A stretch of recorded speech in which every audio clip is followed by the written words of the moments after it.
everyone. It is Sunday, 1:30 here. Our power might go out because there's bad weather in the Bay Area, dry, windy. So if this live ends suddenly, then you will know why. But it's not that windy right now. So today I want to talk about a topic that is just so important, and that is talking to our students, or not, maybe not necessarily talking to our students, but allowing for students to investigate their own identity and the topic of race, because students should be able to do that in schools, I believe. And everything that I say today are opinions about the way that I think teachers could go about beginning to bring these topics into their classrooms, because I think that it is the right of every student to be able um, to to have time to explore their own race and others' race and others their own identities. And I want to bring up a book that I read. I really want to reread this book. This book is just excellent. It is packed with just really helpful information. And it's called "Why Are All the Black Kids Sitting Together in the Cafeteria?" And I think one of the best things that I learned from this book is that when students and adults, for that matter, group themselves based on race, everyone sees it. We all see it, right? We see it in our schools, in our classrooms. Kids form cliques and groups based on race, and so do adults. And no one talks about it. And I believe that we need to start talking about that stuff with our kids, with each other, and it's hard. And so I think one way to do this in a way that we might feel more comfortable is through text. And so I'm going to share 6 short stories, and also how I would use these stories in my classroom to allow students to start just writing about this stuff. Because if we don't let students write about this stuff, then they're never going to think about it. And so I have this page marked, and they deserve to think about this stuff and to write about this stuff, and even if they're comfortable, to talk to each other about this stuff. But I don't think we should force kids to go into these discussions. And that's why writing is so powerful, because we can allow students to write whatever they're feeling, and to be able to do it in a safe space. Okay, so, and writing does not have to be shared. We don't have to make students share their writing. I don't think that they should have to. That should be voluntary. But she talks about this author, this wonderful author, and what is her name? She is Beverly Daniel Tatum. So she talks about the Jean Finney's model of adolescent ethnic identity development. So there's 3 phases that Jean Finney talks about. Finney's model makes up 3 stages. So stage 1, which I think many of our students are in, is, and well, I was in this stage too, even as an adult, unexamined ethnic identity, when race or ethnicity is not particularly salient for the individual. It's just not something that we think about, right? And that's like really something that I think a lot of white people can relate with. Like, we just don't think about it, and we don't talk about it, and that's our privilege, right? And so that's number 1. Number 2, the second stage, is ethnic identity search, when individuals are actively engaged in defining for themselves what it means to be a member of their own racial or ethnic group. That's where I am now as an adult, okay? And so, like, how many of our kids are there? I don't really know. And maybe even teaching this to our students, these 3 stages. And then the third stage, achieved ethnic identity, when individuals are able to assert a clear, positive sense of their racial or ethnic identity.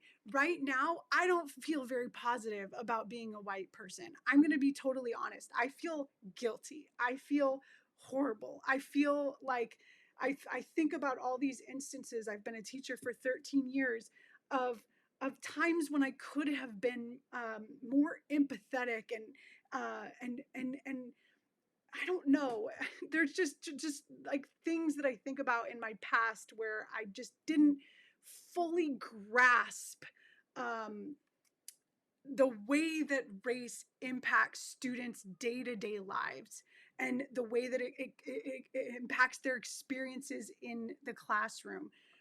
Okay, let's talk about these mentor texts, and I'm actually going to share a PDF of what I show you right now. I'll share it in the comments, and so I'm going to share my screen with you all. And by the way, if you're in the comments, I would love to hear from you about like what books are you reading right now about racial identity or social justice, or what are you finding really helpful? Because if you're here, it means you care, and we're in this together. And so I'm trying to read as many books as I can, and I'm in book clubs and talking about these topics. And so I would love to hear any books that you're reading that you're finding really helpful in the comments. And I'm in the comments. I can see all of your comments after this Facebook Live and during. So if you want to share any books that you're finding really helpful for kids, for adults, whatever. Okay, so I'm going to go ahead and share my screen. And like I said, I'm going to share this PDF with you as soon as I'm done in the comments. So you'll be able to have a copy of this. So let's see. So you should be able to see my screen right now, and so I'm just gonna go ahead and go through this. Sorry, my phone might. Oh, hi, Melissa. I love that book. I read both of Kendi's books as well. Kendi? I don't know Kendi. Tell me. Tell me. Okay. See, I've not heard of either of these. Thank you so much, Melissa, for being here and for those recommendations. Matthew K's Not Fire But Light. Okay, for teachers, it's perfect. And to okay, so it's a tool that we can use. Awesome. So these are just texts to read with students, and I think they're written for students. So the first one is called American Like Me. Um, and I put a link to all of these texts in this PDF document. And so here's what I was thinking. So you find a text that has themes related to race or just identity development. And so what you can do is you can, just share a summary of what the mentor text is all about. And then I included just, like what are some questions that students could just write about? Because you want students to feel safe in your class. You don't want them to feel singled out. So I feel like that's why writing, again, is so powerful, because we can provide these kind of writing, these questions that students might use to begin to explore for themselves these topics, and to begin to move from stage one, unexamined ethnic identity, to stage two of kind of really kind of searching and learning about how they feel about their own race and things like that. Okay, so this first one, it's a short story, and it's basically about America and all the negative experiences that she's had throughout school because of her name. I'm not going to read the whole summary to you, but these are just some questions that you might ask after students read the entire thing, which I recommend mentor text. You read the whole thing all the way through without discussing, without analyzing, without, looking at the mentor text moves or anything like that. You just read the whole thing through. And then you don't have to give these writing prompts. You could just say, write your thoughts, like just write what did this text bring up for you. And that's just such an open-ended question that I think is really, really powerful.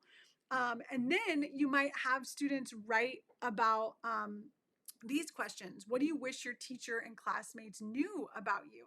Has a teacher or an adult ever embarrassed you before? What happened?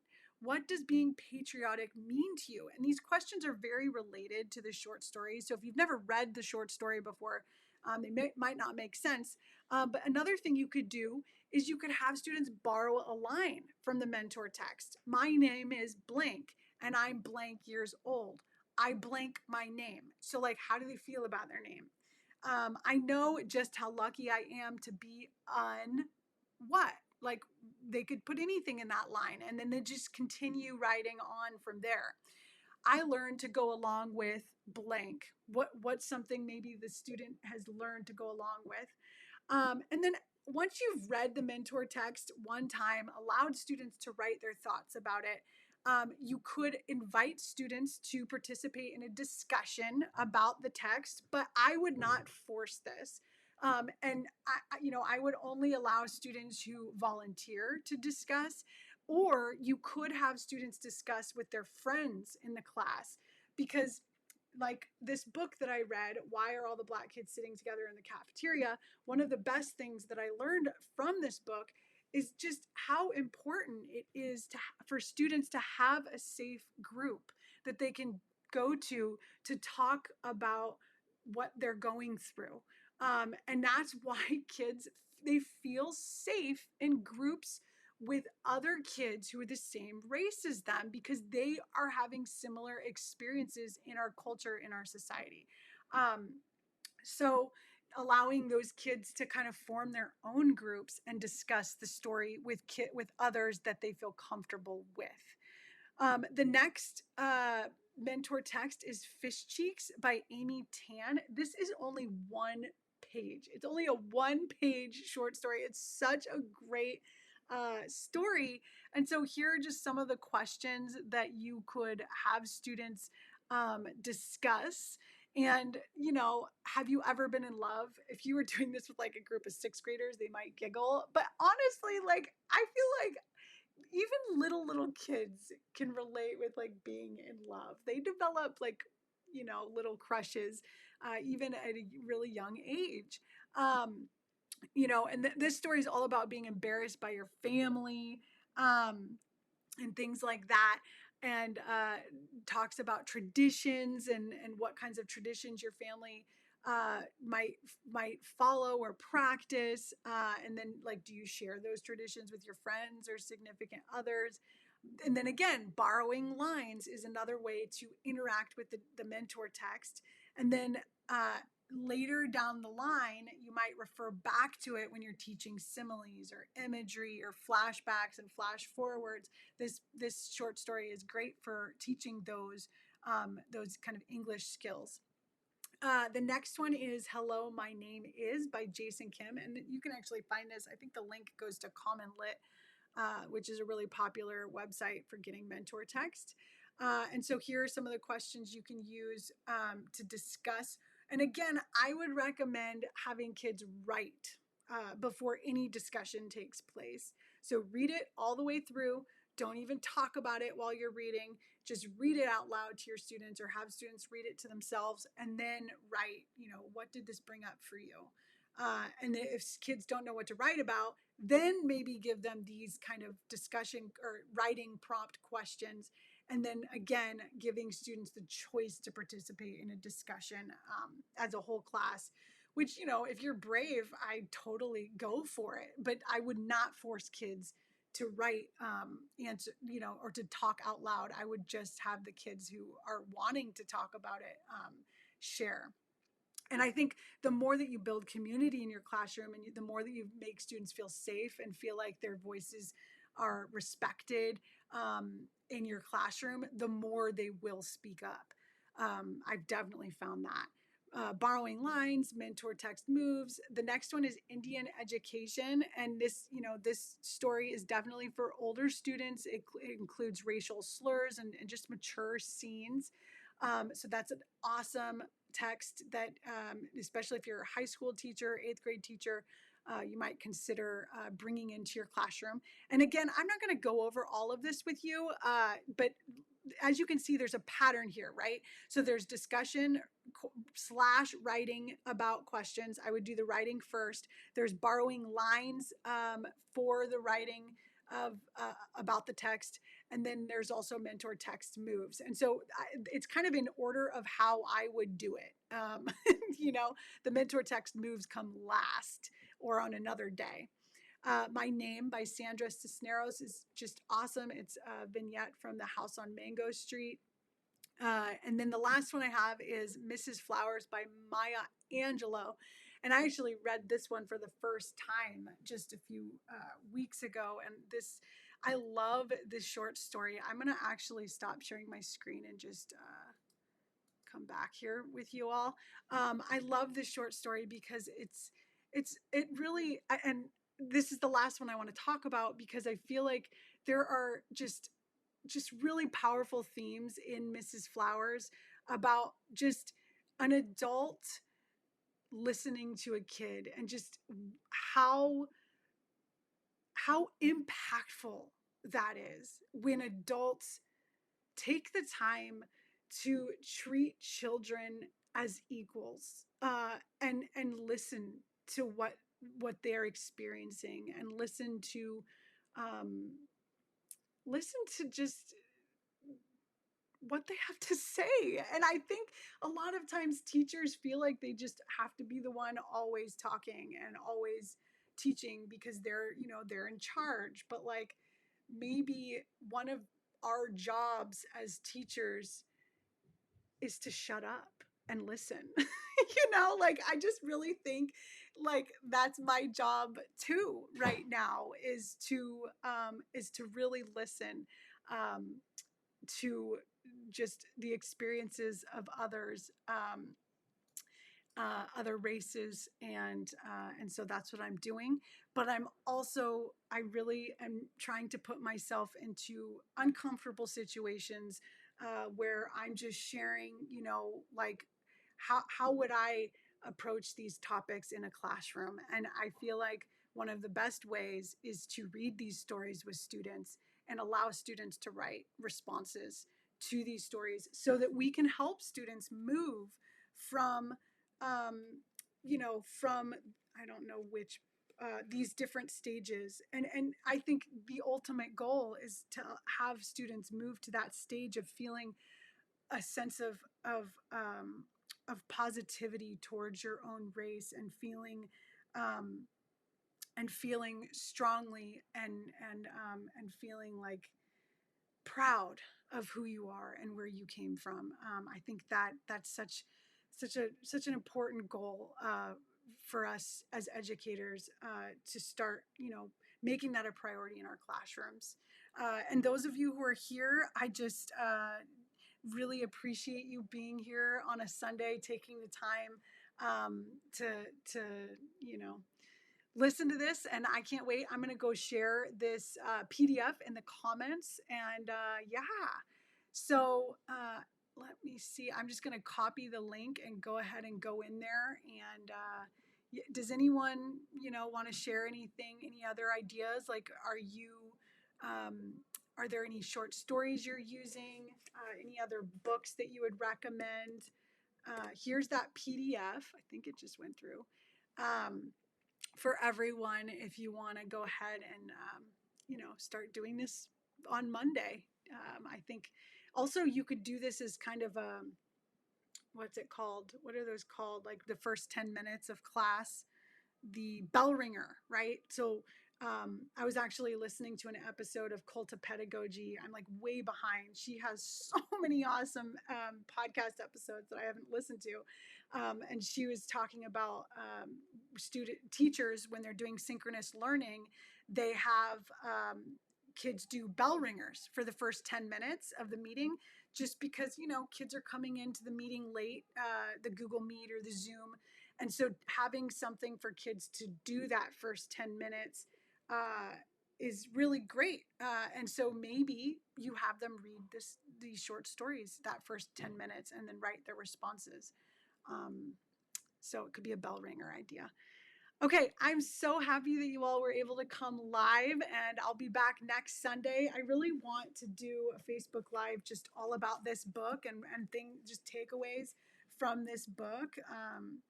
So that's something to look forward to. And then also, I'm working on, so right now, I just sent you the 6 mentor text to talk about race and identity. I actually, my goal is to get 50 of them. So not just short stories, but picture books, uh, excerpts from just chapter books, YA novels, and podcasts, and there's some other ones, but I have 50 texts. So I'm like accumulating all of these mentor texts and coming up with ideas for discussion questions, borrowing line ideas, and just what our mentor text moves are used within each of these 50 texts. So it's pretty cool.